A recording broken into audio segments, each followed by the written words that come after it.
Well, howdy there, Internet people. It's Bo again.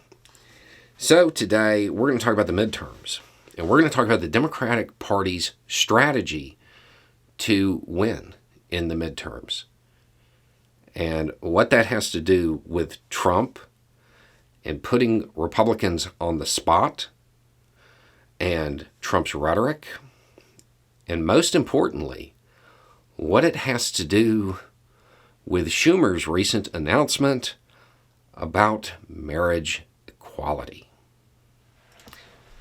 Okay, so the Republican Party going into the midterms, the plan was simple.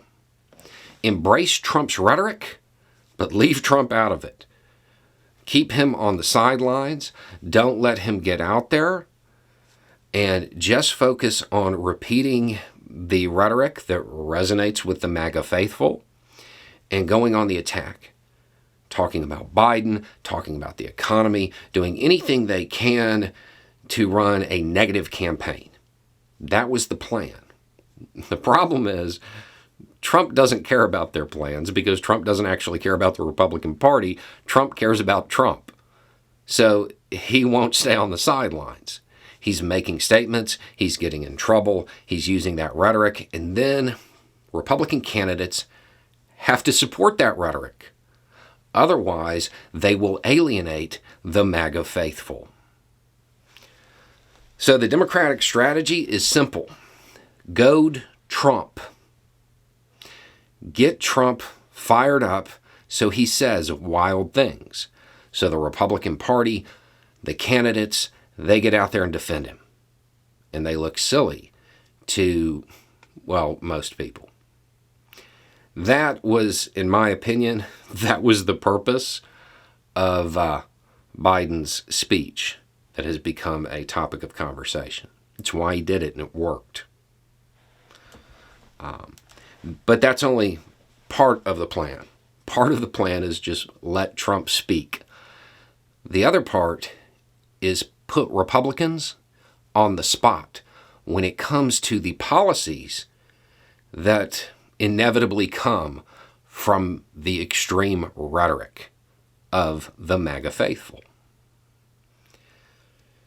Okay, this is where marriage equality comes in. Schumer made an announcement. A vote on marriage equality will happen on the Senate floor in the coming weeks, meaning before the midterms. Okay, so do they have the votes to get it through? Nobody knows because they didn't try. They didn't get out there and try to push it because the goal here is win-win for them. The goal is to either get the Republican Party to go on record against it and energize another demographic that heavily leans towards the Democratic Party, so they show up in the midterms and they create those unlikely voters. Or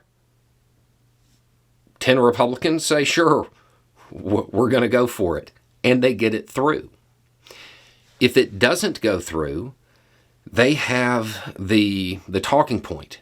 They can get out there and say, we got it through in the House, we tried to get it through in the Senate, Biden would sign it, but we don't have enough votes in the Senate. You need to show up for the midterms. Vote these people out.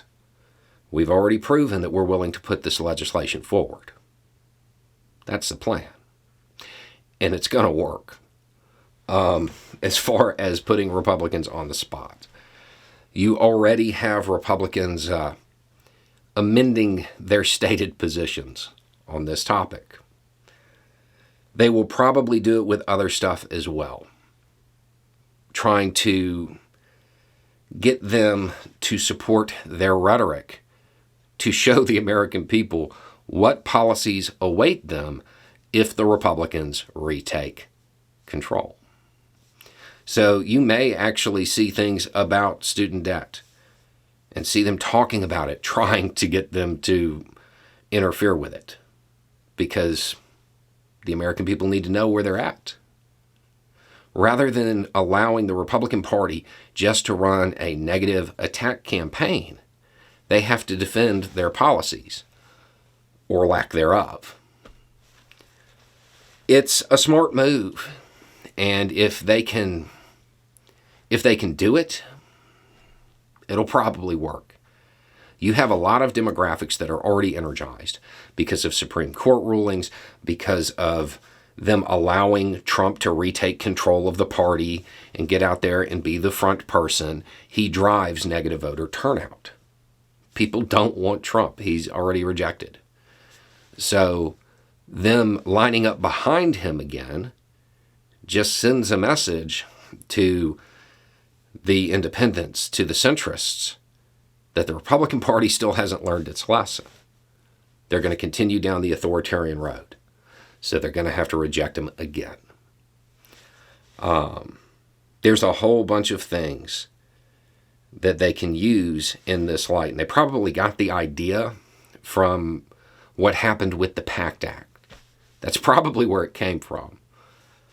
And then there's no downside for them. The only way the Republican Party can really defeat this strategy is to not back up their rhetoric and to vote in favor of the legislation, in which case they win. They've pushed that piece of legislation through. And sure, it may do less to energize their base, but they get a major piece of legislation through. And, I mean, in this case, the marriage equality thing, it's a basic thing that needs to happen. So they actually get to do some good for a change. They actually get to put forth legislation that makes it through, that advances civil rights. And that's an area where this country needs a couple wins right now, because we're seeing them chipped away in furtherance of an authoritarian agenda. So that's the strategy. And there's not a whole lot the Republican Party can do to disrupt it.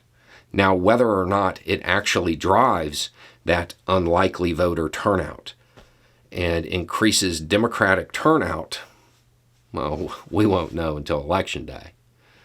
But the strategy is sound, and there's no real downside as far as the actual politics. Whether it works to motivate the base, we're going to have to wait and see. Anyway, it's just a thought. Y'all have a good day.